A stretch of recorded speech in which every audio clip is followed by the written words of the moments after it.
Hi, today I want to talk about the importance of finding yourself a challenge when it seems like there is no challenge to be found in the task that you're required to do. Um, what made me come up with this topic is recently I've gotten a new job. I haven't had a job in a decent while because I was focused on wrestling and school, but now I'm switching schools and have to pay for this tuition again. So I I guess I haven't been used to doing something so tedious, mundane, and I was gonna say boring, but that's essentially a synonym of mundane.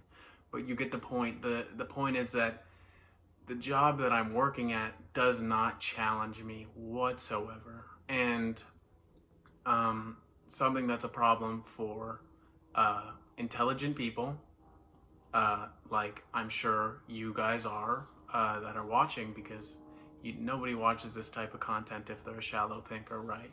But one of the problems with being intelligent is you're much quicker to be bored, because in order to be entertained by something, it has to challenge you at least a certain amount, right? It can't be so easy that it almost feels like you could do it without thinking, right? And you could do it unconsciously.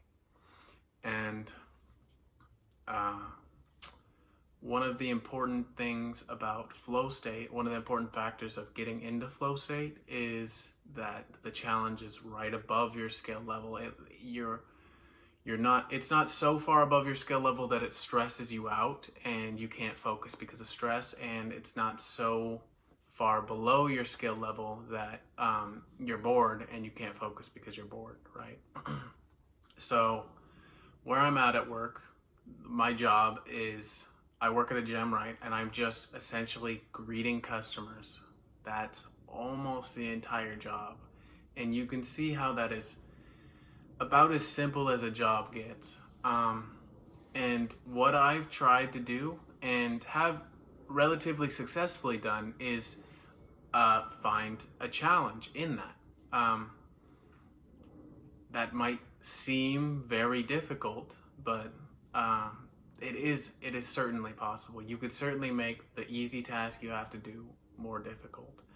And the way that I did this was, as people were coming in, I've noticed that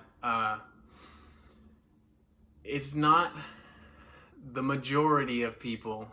Well, I think it might be the majority just slightly, but a lot of people don't say anything, a single word in response when you greet them. You say, "Hi, how are you doing?"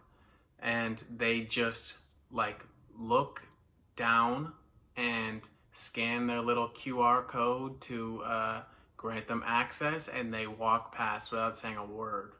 So what I started doing was I decided to conduct a little study, a makeshift study, grabbed a little piece of paper and a pen, and I tallied each person that responded and each person that didn't respond. So I, this was how I challenged myself. This is how I kept myself thinking and actually using my mind rather than letting my mind go numb throughout the entire shift and then getting out of work and forgetting how to think deeply, and that, because that's not what I want at all, right? But if you guys are interested, it was over a third of people didn't say a word, did not say a word when I conducted this study. They did not say anything in response. Over 33% of people are brainwashed and don't know how to think and don't know how to communicate and don't know how to make eye contact. And I know that's not the point of the video, but I think it's worth mentioning. I think that's that's kind of ridiculous. That kind of makes me, worried for the sake of the world, right? We need some more competent people. But regardless, the point of this video, let's get back to that. You need to challenge yourself at every single moment of the day, every single opportunity you can find to challenge yourself, do it. Like I said, to get into an optimal flow state, the challenge should be just above your skill level. If you're this good at what you're doing, you should be aiming, like your goal should be right there, just a little bit above. And that's how you're as present as possible. You're engaged, fully focused, right? A way I like to think about it is your brain can process 7 different bits of information at one time. So right now there's a purple box that's holding up my phone right now so I could record. I am not quite in flow state, so I am processing that information. I'm noticing that. But if I was in flow state, all 7 bits of information that I was processing in this exact moment would be essentially towards my dialogue, towards what I'm saying to you guys. That would mean optimal flow state. So, like I'm saying, in order to get an optimal flow state, every single bit of information that you're processing in each moment should be towards the activity that you're engaged in. And again, in order to do this, the challenge has to be above your skill level, because if it's below your skill level or even matching your skill level, you might be able to do it while still being able to process other information, right? You won't need your full brain power in order to do that. And then you'll be thinking about something else, maybe with that extra bit of information, or extra 2 bits of information out of 7, or you'll notice some bird fly by through the window or something like that, right? You'll get distracted essentially. You won't be fully present, and you're not going to get the most out of what you're doing. You're not going to be performing as well as you could be, and you're going to be either more bored or more stressed. More bored is more likely for that scenario, where the skill level's too low, like I said. But again, if the skill level's too high, then you're going to be anxious. And still, again, anxiety takes you out of the present. It's not just boredom that takes you out of the present. Anxiety does as well. And either way, whether you're bored or whether you're anxious, the underlying theme is that you're thinking while you're doing whatever you're doing. You're not there doing the thing and only doing the thing, which is the goal, which is what you want. If you're able to get into flow states throughout your whole day, if you're able to challenge yourself from the time that you wake up until the time that you go to bed, you are going to be a much happier person, a much less stressed person. Like I said,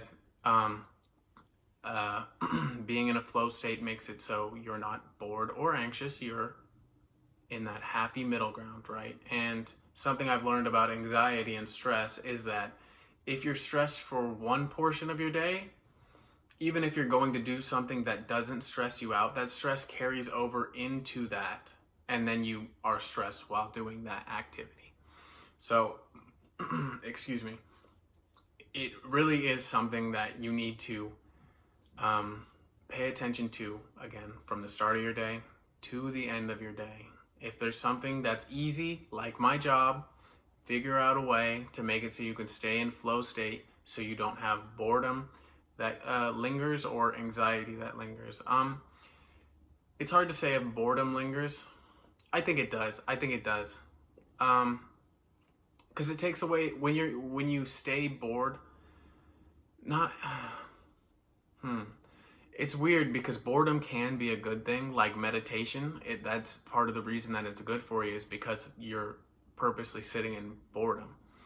But I think boredom works differently when you're like doing a boring task that it does take physical exertion. Maybe you're picking something up, setting it down, like a factory worker, right? Like working on a line, something like that. It seems to me that because that does take energy, and that does, there's something different about it. I'm not sure what it is, but sometimes boredom is good for you. Sometimes it helps you recover, and other times it makes it so you're not as deep of a thinker. In the case more particular to work, because you're just not using your brain. It's like if you just don't use your body for however long. If you don't use your body for 3 days, that's a short amount of time. If you don't work out for a month, you're going to go back and you're going to feel weak. I think the brain works in a similar way, except even quicker, right? You don't need to be using your body 24/7 without any like noticeable drops in function, but you do really need to be using your mind every waking moment. And that doesn't mean don't recover, don't take time to recover, because I think recovery can be, in a way, using your mind, because allowing a train of thought to develop, that is using your mind. It's organizing the information that you input throughout the day, which is very necessary. So I do think of things like meditation and journaling as recovery, and I do think of them as exercising the mind. So keep that in mind. I'm not saying don't do those things, because they are very important, almost more important than the actual information that you're inputting. But yeah, I think that's where I'm going to conclude this. Challenge yourself from the time that you wake up until the time that you go to bed. Don't let yourself take the easy route and say, oh, my job's easy. There's nothing I can do about it. There's nothing I can do about it. I need to get money, so I guess I'll just take it easy. No. Figure something out to challenge yourself. Figure something out. I did it. You can do it. Have a good day.